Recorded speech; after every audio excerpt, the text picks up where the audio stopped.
Hello everyone, this is Jitendra Kumar और आप सबका स्वागत है हम सबका अपना यूट्यूब चैनल एडुकेयर एकेडमी में।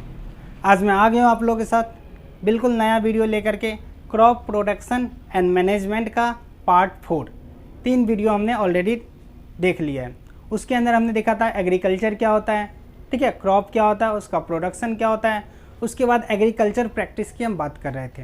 एग्रीकल्चर प्रैक्टिस के अंदर हमने प्रिपरेशन ऑफ सॉइल देखा था, राइट। उसके बाद हमने मैन्योरिंग देखा था, फिर सोइंग ऑफ सीड देखा था, इरिगेशन देखा था, राइट। तो ये इस प्रिपरेशन ऑफ सॉइल के कुछ स्टेप्स देखे थे। और आज जो हम डिस्कस करने वाले हैं वो है क्रॉप प्रोडक्शन के बारे में। Crop not production, protection, right. Crop को हम कैसे प्रोटेक्ट कर सकते हैं, ठीक है। उसके बाद हम उसको हार्वेस्टिंग देखेंगे, फिर स्टोरेज देखेंगे और इसी के साथ आज हमारा चैप्टर भी यहाँ पे फिनिश होने वाला है, ठीक है। तो चलिए शुरू करते हैं बिना लेट किए हुए। पहला जो हमारा टॉपिक है क्रॉप प्रोटेक्शन, ठीक है। देखिए क्रॉप को प्रोटेक्शन नाम से पता चल रहा है, टू प्रोटेक्ट द क्रॉप, ठीक है। क्रॉप को प्रोटेक्ट करना है फ्रॉम विच, किससे, आइदर वीड और पेस्ट और एनिमल। क्रॉप प्रोटेक्शन जनरली 2 तरीके से किया जाता है, 2 तरीके के लिए। एक तो वीड से प्रोटेक्ट करना होता है, एक जो पेस्ट होते हैं, जो इंसेक्ट होते हैं या फिर एनिमल जो होते हैं जो हमारे क्रॉप को डिस्ट्रॉय कर देते हैं, उस दोनों से करना होता है, ठीक है। अब बात करते हैं वीड। वीड तो बिल्कुल नया टर्म आ गया। वीड क्या होता है, राइट। तो वीड जो बेसिकली होता है the unwanted plant that grow with our main crops and compete with our crops, that is called weed. ऐसे प्लांट जो अनवांटेड है, जिसकी हमको रिक्वायरमेंट नहीं है, हम खेत में उसके बीज डालते नहीं है, लेकिन अपने आप वो आ जाता है खेत के अंदर, तो उस प्लांट को हमको खेत के अंदर से क्या होता है, हटाना होता है। क्योंकि वो क्या करते हैं, हमारा जो मेन क्रॉप है उसके न्यूट्रिशन के लिए कंपटीशन करते हैं, उससे वाटर के लिए कंपटीशन करते हैं, उससे सनलाइट के लिए कंपटीशन करते हैं। तो हमारे मेन क्रॉप को उतना amount of nutrition, sunlight, water ये सब मिल नहीं पाता है। इस कारण से क्या होगा, हमारा क्रॉप धीरे धीरे मतलब धीरे धीरे क्या, उसका जो ग्रोथ होना चाहिए, जो प्रोडक्टिविटी होना चाहिए, वो कम हो जाएगा। क्लियर। तो इसीलिए हमें वीड को हटाना पड़ता है। समझ में आ गया। अब देखो वीड के अंदर एक बहुत डिमेरिट ये होती है, बहुत बड़ी डिमेरिट, कि वो बहुत आसानी से ग्रो कर जाते हैं। हमारे क्रॉप को जितना न्यूट्रिशन चाहिए उससे अगर थोड़ा भी न्यूट्रिशन उसे मिला तो वो आसानी से ग्रो कर जाएगा, पूरे फील्ड के अंदर वो फैल जाएगा और हमारे मेन क्रॉप को सप्रेस करना शुरू कर देगा, ठीक है। तो इसलिए इसको हटाना बहुत ज़रूरी होता है। अब इसको हटाने के लिए जो प्रोसेस होता है उस प्रोसेस को हम बोलते हैं weeding. Weeding is a process by which we remove the weeds. अब बात आती है वीड्स कैसे रिमूव कर सकते हैं, किस टाइम में रिमूव करना चाहिए, क्योंकि किसी टाइम में तो हम रिमूव कर नहीं सकते हैं।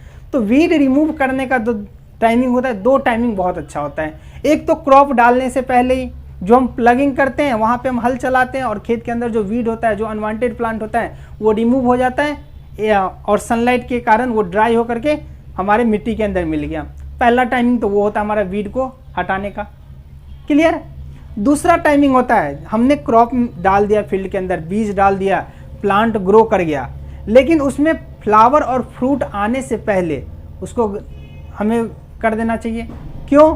क्योंकि फ्लावर और फ्रूट अगर डाले रहेंगे तो उस समय अगर हम उसके अंदर क्रॉप वीडिंग करेंगे तो बहुत सारे फ्लावर गिर जाएंगे हमारे क्रॉप के, या फ्रूट्स गिरेंगे तो उससे हमारा लॉस ज़्यादा होगा। दूसरी बात जो हमें ध्यान रखना है, जो हम वीड को निकालते हैं तो वीड का क्रॉप आए, वीड के अंदर जो फ्लावर आए, उससे पहले ही वीडिंग हटा देना चाहिए, वीड को फील्ड से रिमूव कर देना चाहिए। क्योंकि अगर वीड के अंदर फ्लावर आ गया, फ्रूट्स आ गया, वीड का भी बीज होता है, ग्रेन होता है, तो उसको अगर हम निकालेंगे तो उस प्रोसेस में बहुत सारे जो सीड होंगे हमारे फील्ड के अंदर गिर जाएंगे और उसके कारण से क्या होगा, हमारा वीडिंग जो वीड जो अपना प्रोडक्शन होगा बहुत ज़्यादा टाइम्स मल्टीप्लाई कर लेगा, ठीक है। तो अगले सीजन में या कुछ दिनों बाद फिर बहुत ज़्यादा अमाउंट में वीड वहाँ हमारे फील्ड के अंदर आ जाएगा। क्लियर। तो ये हो गया हमारा वीडिंग। वीडिंग जो होता है, वीड जो होता है, टाइप्स ऑफ वीड, तो यहाँ पे मैंने 2 लिखा है, एमरेंटस और वाइल्ड ओट। ये दोनों कॉमन वीड है जो हर क्रॉप के साथ आ जाते हैं। हर वीड कुछ स्पेशल क्रॉप के साथ आते हैं, लेकिन ये दोनों वीड ऐसे वीड है, एमरेंटस या फिर वाइल्ड ओट, ये सारे क्रॉप के साथ कॉमनली पाए जाते हैं। सबसे कॉमन वीड हमारा ये दोनों है, राइट। क्लियर है। अब देखो वीड को हटाने का जो प्रोसेस है, वीडिंग का जो प्रोसेस है, वो हम कैसे कर सकते हैं। तो हमारे पास 3 प्रोसेस है, मैकेनिकल, केमिकल या फिर बायोलॉजिकल मेथड। मैकेनिकल बेसिकली हम जिसके अंदर छोटे छोटे इंस्ट्रूमेंट, मशीन को यूज करते हैं, ठीक है, अपने हाथ से यूज करते हैं, मैनुअली करते हैं। जैसे हो गया खुरपी हो गया, हैरो हो गया, ट्रॉवेल हो गया, ये सारे ऐसे इंस्ट्रूमेंट होते हैं जिससे हम वीड को रिमूव करते हैं। देखो खुरपी का इस तरह का शेप होता है, ये हैंडल होता है, यहाँ से हम पकड़ते हैं और इससे ऐसे ऐसे करते हैं, मिट्टी निकलता है, उसके कारण से हमारा वीड वहाँ से रिमूव हो जाता है। ये ट्रॉवेल हो गया, ये भी हमारा हैंडल वाला पोर्शन है, इससे हम निकालते हैं।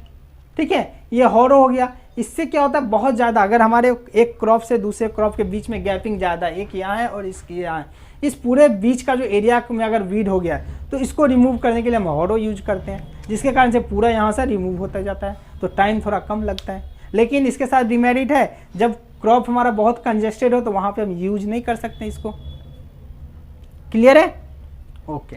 अब देखिए अगला जो हमारा केमिकल मेथड, केमिकल मेथड वो मेथड जिसके अंदर हम केमिकल का यूज करते हैं। ठीक है, केमिकल को यूज करके हम उसको हटाना चाहते हैं।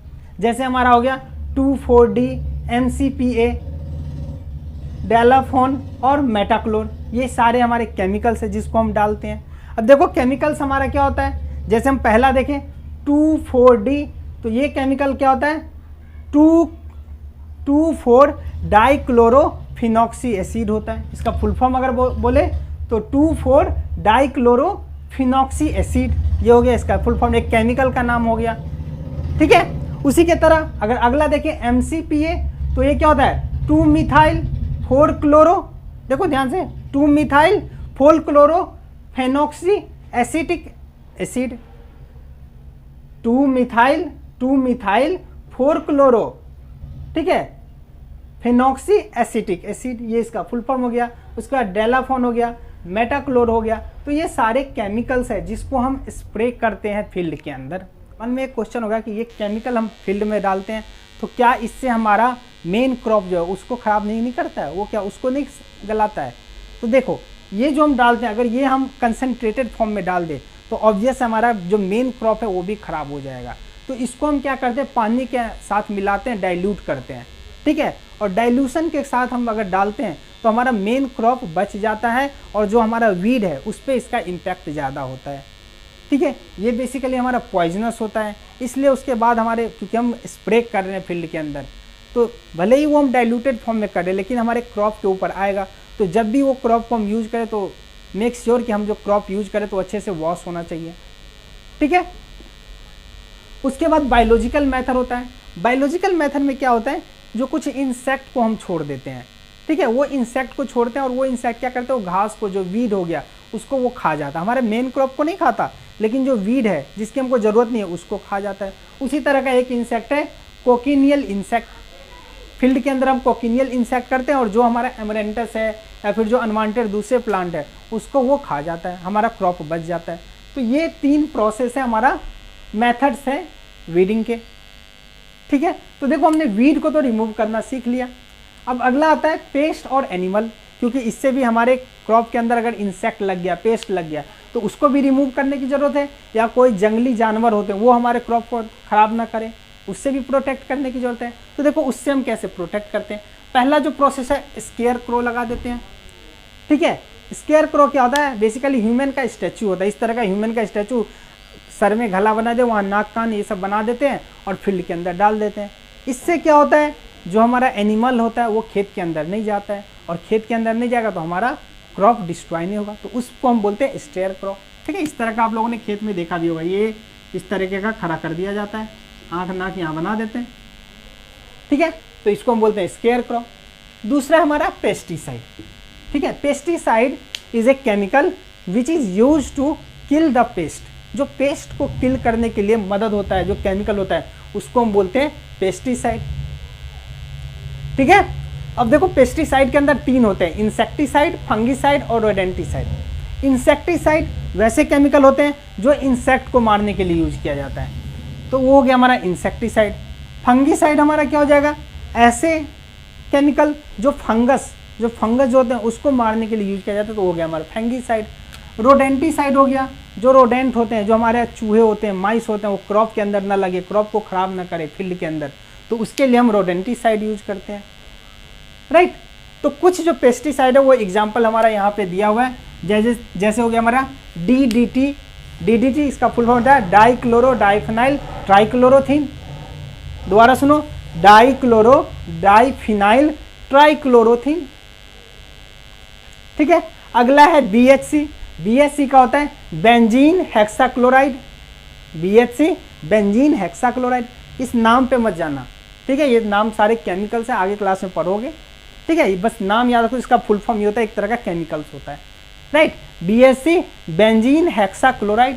अगला हो गया मेलाथियोन, गैमेक्सिन, ये सारे हमारे क्या है, पेस्टिसाइड। ये सारे पेस्टिसाइड के एग्जाम्पल हैं, जो हम इस सब को, इंसेक्ट को, फंगस को, रोडेंटिसाइड को, उस सब को हम हटाने के लिए यूज करते हैं अपने फील्ड के अंदर। क्लियर है, इसका भी हम स्प्रे करते हैं, इसको भी हम प्योर फॉर्म में, मतलब कंसनट्रेटेड फॉर्म में नहीं डालते हैं, वाटर के फॉर्म में डिजोल्व करते हैं और उसको डाइल्यूट करके क्रॉप के अंदर डालते हैं। ठीक है, अब देखो यहाँ तक जो हमारा प्रोसेस है, हमारा क्रॉप यहाँ तक प्योर हो चुका है, ठीक, सॉरी प्योर हो चुका है, क्रॉप हमारा यहाँ तक पक चुका है, ठीक है, हमने प्रोटेक्ट कर लिया, क्रॉप ग्रो किया और क्रॉप अब पक चुका है। अब क्रॉप को क्या करना होगा, हार्वेस्ट करना होगा, उसको काट करके घर लाना होगा। तो जो कटिंग, ठीक है, cutting and gathering of crop, ठीक है, इज कॉल्ड हार्वेस्टिंग। जो क्रॉप को काटते हैं, उसको गैदर करते हैं और उसको जो हम कलेक्ट करते हैं, वो प्रोसेस को हम क्या बोलते हैं, हार्वेस्टिंग, राइट। हार्वेस्टिंग के अंदर क्या क्या होता है, पहला स्टेप होता है हम कटिंग करते हैं, ठीक है, क्रॉप को हम कट कर रहे हैं जमीन से, कट करने के बाद हम करते हैं गैदरिंग करते हैं, गैदरिंग एक जगह इकट्ठा करते हैं, राइट। अब गैदरिंग हो गया हमारा क्रॉप, उसके बाद हम क्या करेंगे, थ्रेसिंग करेंगे। थ्रेसिंग क्या होता है, basically separation of crop from harvester, ठीक है, separation of crop from harvested crop. जो हमने क्रॉप काटा, सपोज करो ये हमारा क्रॉप है, ठीक है, ये हमारा क्रॉप है, इसको हमने जमीन से काट लिया। अब ग्रेन तो कुछ पार्ट में ही होता है, तो ग्रेन को और वो जो हार्वेस्टेड पार्ट है, इसको अलग करने का जो प्रोसेस होता है, उसको हम बोलते हैं थ्रेसिंग। जैसे अगर आप चावल का, पैडी प्लांट का देखो, तो पैडी प्लांट कैसे होता है, इस तरह का प्लांट होता है, इधर पत्ते होते हैं और यहाँ पे हमारा दाना होता है लगा हुआ, जिसमें पैडी हमारा निकला हुआ रहता है। तो हम क्या करते हैं, यहाँ से पैडी प्लांट से इसको सारा जो अलग करने का, और ये जो हमारा पैडी अलग हो गया, ये जो प्रोसेस होता है, उसको हम क्या बोलते हैं, थ्रेसिंग, ठीक है। अब थ्रेसिंग के बाद जो अगला प्रोसेस होता है, विनोइंग। विनोइंग के अंदर क्या होता है, जैसे पैडी प्लांट अगर आपने कभी देखा होगा, जिसे हम धान बोलते हैं, धान के अंदर, तो अंदर में तो हमारा चावल का दाना होता है, लेकिन चावल के दाने के ऊपर एक पतला सा हस्क होता है, ठीक है, पतला सा एक हस्क होता है, उसको हमको रिमूव बनाना पड़ता है, ठीक है, जिसे हम चाफ बोलते हैं। तो इसको हमको हटाना पड़ता है, तो ये तो हमारा हट जाता है, उसके बाद इसको अलग करना पड़ता है, ग्रेन अलग हो जाए और हमारा चाफ अलग हो जाए। तो वो जो प्रोसेस होता है उसको हम बोलते हैं विनोइंग बोलते हैं, ठीक है। विनोइंग में क्या करते हैं, जो हमारा ग्रेन हुआ उसको हम ऊपर एक सर्टेन हाइट पे ले जाते हैं और हाइट से ऐसे ऐसे गिराते हैं धीरे धीरे, ठीक है। अब ग्रेन जो होता है, हमारा जो चावल होता है, चावल का एग्जाम्पल ले रहा हूँ, ग्रेन जो हो गया, इसका वेट क्या होता है, हाई वेट होता है। वेट कितना होता है, हाई होता है। और जो हमारा ऊपर वाला जो कवर है, ठीक है, पैडी प्लांट का जो कवर पार्ट होता है, जिसको हम चाफ बोलते हैं, तो इसका वेट क्या होता है, लो होता है, वेट लो होता है। तो ऊपर अगर हम ऐसे ऐसे कर रहे हैं सर्टेन हाइट से, तो हवा के कारण ये हल्का होता है, तो ये अलग पार्ट जमा हो जाता है, और जो हमारा मेन ग्रोप होता है, जिसका वजन ज़्यादा होता है, डायरेक्ट नीचे जमा होता है। तो इस तरीके से हमने एक जगह पे क्या किया, ग्रेन को जमा कर लिया, और दूसरे कुछ सर्टेन डिस्टेंस पे जाकर के हवा के कारण वो ब्लो हो गया, और सर्टेन दूरी पे जाकर के दोनों अलग हो गया। तो ये जो कंप्लीट प्रोसेस है, इसको हम बोलते हैं विनोइंग बोलते हैं। क्लियर, मतलब हार्वेस्टिंग के अंदर हमने कटिंग किया, गैदरिंग किया, फिर थ्रेसिंग किया, फिर विनोइंग किया, उसके बाद हमारे पास ग्रेन आता है। क्लियर है। अब देखो थ्रेसिंग जो हमारा ये स्टेप था, ये कैसे किया जाता है। पहला तो होता है मैनुअली थ्रेसिंग के अंदर करते हैं, ठीक है। थ्रेसिंग हमने सिकल की मदद से, थ्रेसिंग और ये हार्वेस्टिंग की बात कर लेते हैं, पूरे हार्वेस्टिंग नॉट थ्रेसिंग। हार्वेस्टिंग हम मैनुअली करते हैं, मतलब हमने क्या लिया, सिकल लिया, और सिकल की मदद से हम क्या करते हैं, हार्वेस्ट को काटते हैं। दूसरा हमारा थ्रेसर होता है, ठीक है। थ्रेसर क्या करता है, थ्रेसर जाता है और वहाँ पे थ्रेसिंग का काम करता है। एक मशीन होता है जिसमें हमारे ग्रेन को और other part of the plant जो होता है उसको रिमूव कर देता है। उसके बाद कंबाइन हार्वेस्टर होता है, ये ज़्यादा एडवांस मशीन हो गया। इसके अंदर क्या करता है, कटिंग भी करता है, उसको गैदर भी करता है, फिर थ्रेसिंग भी कर देता है। तो ये यहाँ से यहाँ तक का जो प्रोसेस है, ये सारा एक साथ कर लेते हैं। और आजकल जो नया हार्वेस्टर है उसके अंदर विनोइंग भी हो जाता है। तो सारा कंप्लीट प्रोसेस एक ही मशीन से हो जा रहा है, ज़्यादा टाइम नहीं लग रहा है, इकोनॉमिकल है, ठीक है। तो ये हमारा हो गया कंबाइन हार्वेस्टर। तो हमारा क्रॉप अभी तक क्या हो गया, पक चुका है, हमने काट करके अपने घर में ले आए, कटिंग हो गया। अब घर में लाने के बाद क्रॉप को हम पूरा एक साथ तो हम यूज कर नहीं लेते हैं। अब जितना हमने चावल ग्रो किया सभी एक दिन में 10 दिन में तो खत्म नहीं हो जाएगा, उसको कई सालों चलाना है, या कम से कम साल भर तो चलाना ही है, राइट। तो उसको हम स्टोर कैसे करें, अगला प्रोसेस क्या होना चाहिए, स्टोरिंग। तो चलिए इसके बाद नेक्स्ट स्लाइड में हम देखते हैं स्टोरिंग कैसे करते हैं। क्लियर है? तो देखिए हम आ गए अपना स्टोरेज को देखने, ठीक है। तो स्टोरेज बेसिकली क्या है, जो हमारा एक्सेस फूड है, जो एक्स्ट्रा फूड है, उसको लंबे समय तक स्टोर करना, ठीक है। To keep the crop safe from longer time, लंबे समय तक उसको सेफ रखना, स्टोर करना हमारा प्रोसेस कहलाता है स्टोरेज, ठीक है। स्टोरेज करने समय हमें क्या ध्यान में रखना चाहिए, तो हमें ध्यान में रखना चाहिए it must be protected from moisture, insect, rat and micro organism, ठीक है। मॉइस्चर से प्रोटेक्ट करना होता है। मॉइस्चर से प्रोटेक्ट करने से क्या होगा, मॉइस्चर अगर हमारा उसके अंदर नहीं रहेगा तो हमारा माइक्रो ऑर्गेनिज्म उस पर अटैक नहीं करेगा, ठीक है। तो सबसे पहले मॉइस्चर से प्रोटेक्ट करना होता है, ठीक है। मॉइस्चर से अगर प्रोटेक्ट रहता है तो इंसेक्ट और रैट भी उसके ऊपर कम लगेगा, ठीक है। Then how we should protect our crop from moisture, ठीक है। तो farmer basically use to dry the crops from the top of the house to keep to remove the moisture from crop.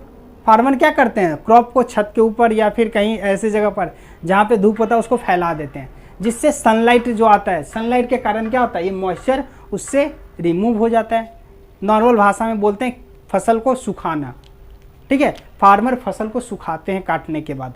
तो वो जो प्रोसेस होता है वो basically किस लिए करते हैं, जो हमारे क्रॉप के अंदर जो एक्स्ट्रा मॉइस्चर है वो रिमूव कर दे, ठीक है। अब वो रिमूव हो गया तो उसके ऊपर इंसेक्ट भी कम लगेगा, माइक्रो ऑर्गेनिज्म भी कम लगेंगे, तो ऑटोमेटिक प्रोटेक्ट हो जाएगा।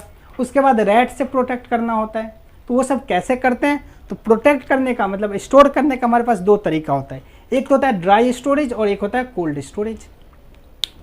ड्राई स्टोरेज बेसिकली किया जाता है नॉन पेरिसेबल फूड मटेरियल के लिए, non perishable food material which can not be destroyed very soon, ठीक है, जो बहुत जल्दी सड़ता गलता नहीं है, जैसे हमारा चावल हो गया, हमारा गेहूं हो गया, ठीक है, हमारा दाल हो गया, ये बहुत 2 दिन 4 दिन 10 दिन में ख़राब नहीं होता है। तो इस तरीके के क्रॉप के लिए हम करते हैं ड्राई स्टोरेज के अंदर। उसको पहले हम ड्राई करते हैं, प्रॉपर अमाउंट में ड्राई करते हैं, मतलब मॉइस्चर वहाँ से रिमूव करते हैं और उसको गनी बैग के अंदर या फिर मेटल कंटेनर के अंदर उसको स्टोर करके रखते हैं, राइट। अगला हमारा कोल्ड स्टोरेज।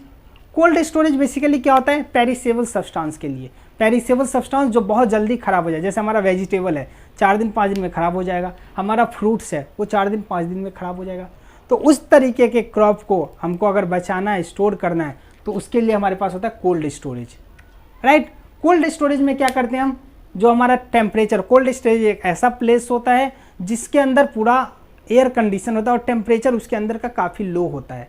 टेम्परेचर लो होने के कारण जब हम उसके अंदर फ्रूट्स या वेजिटेबल रखते हैं तो वो ज़्यादा लंबे समय तक वो चल पाता है, वो ख़राब होने का पेरिसेबल रेट जो होता है वो काफ़ी स्लो हो जाता है, ठीक है।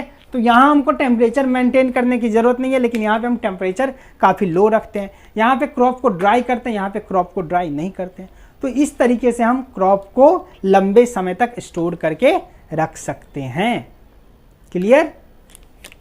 चलिए, तो यहाँ से हमने जो एग्रीकल्चर प्रैक्टिस देखा, जो हमको फील्ड से क्रॉप आ रहा है, खेत से क्रॉप आ रहा है, वो सारा स्टेप्स हमने देख लिया, right. Now we will discuss about the food that obtained from animals, right. We all know that the animals also provide us some food. For example, cow give us milk, that is also a type of food. Hen, duck, these gives us egg, right, or we use them for meat, this is also a type of food. Goat, sheep, these are used to give flesh, ठीक है, meet देने के लिए use होता है। तो ये भी क्या हो रहा है, हमको फूड तो मिल रहा है, लेकिन कहाँ से मिल रहा है, एनिमल से मिल रहा है, राइट। तो अब उसके बारे में बात करते हैं। तो यहाँ कुछ टर्म है, वही हमें देखना है क्या क्या होता है। तो देखो, पहला एनिमल हस्बेंड्री, और बच्चे बहुत कन्फ्यूजन था ये एनिमल हस्बेंड्री और लाइव स्टॉक के अंदर, दोनों के अंदर। तो एनिमल हस्बेंड्री बेसिकली क्या होता है, domestication of animal on a large scale to get food from them, ठीक है। हम एनिमल का पालन पोषण करते हैं, उसका खेती करते हैं, उसको संभाल करके रखते हैं, उसको हम क्या करते हैं, एनिमल हस्बेंड्री कहते हैं। मतलब बेसिकली एनिमल का खेती करना, जैसे कोई पोल्ट्री फार्म चला रहा है तो एनिमल का खेती तो कर रहा है, एनिमल को संभाल कर रहा है, उसको डोमेस्टिकेट कर रहा है, तो उसको हम कहते हैं एनिमल हस्बेंड्री। ठीक है, और जितने भी एनिमल को हम हस्बेंड्री के अंदर लाते हैं, जिसको हम प्रोटेक्ट करते हैं, जिसको हम डोमेस्टिकेट करते हैं, ठीक है, जिसको हम पालते हैं, वो सारे एनिमल को कंस्टिट्यूट करके हमारा बनता है livestock. Livestock are all those animals which are domesticated by human beings. ठीक है, जिसको हम ह्यूमन बींग्स पालते हैं, जैसे हमारा डक हो गया, हमारा चिकन हो गया, हमारा काऊ हो गया, हमारा गोट हो गया, ये सारे हमारे हो जाएंगे लाइव स्टॉक। क्लियर है? अब अगला टर्म आता है पोल्ट्री फार्मिंग। पोल्ट्री फार्मिंग क्या होता है? देखो, rearing a bird like duck and chicken for the purpose of meat और एग। ठीक है, जो हम बर्ड को रियरिंग करते हैं, जैसे डक हो गया, हमारा चिकन हो गया, इस सब को जो हम रियरिंग करते हैं, किस लिए? मीट मिले वहाँ से, हमको एग मिले वहाँ से, तो उस जो प्रोसेस होता है, वो जो खेती होता है, उसे हम बोलते हैं पोल्ट्री फार्मिंग। ठीक है, या simply poultry. Next one is apiculture. Apiculture is a process in which we rear the honey bees for the purpose of honey. ठीक है, हम हनी बी को रियर करते हैं ताकि हमको ज़्यादा से ज़्यादा हनी ऑब्टेन्ड हो, तो वो जो हनी का खेती जो होता है, उसके लिए टर्म आता है हमारा एपीकल्चर। राइट, और लास्ट है हमारा पीसी कल्चर। पीसी मतलब होता है फिश और कल्चर मतलब होता है cultivation. The cultivation of fish means rearing of fish. मछली का जो हम खेती कर रहे हैं उसको हम बोलते हैं पीसी कल्चर। राइट, तो यहाँ पर हमारा चैप्टर फिनिश हुआ। जितने टॉपिक थे मैंने अपने तरीके से सारा डिस्कस कर लिया। फिर भी अगर आप लोग को कोई भी डाउट हो तो आप लोग कमेंट बॉक्स में डालिए, दोबारा उसका वीडियो बनाऊंगा। ठीक है, और आप लोग के बहुत सारे बुक में जो हमारा नाइट्रोजन साइकिल है, कौन सा टॉपिक? Nitrogen cycle.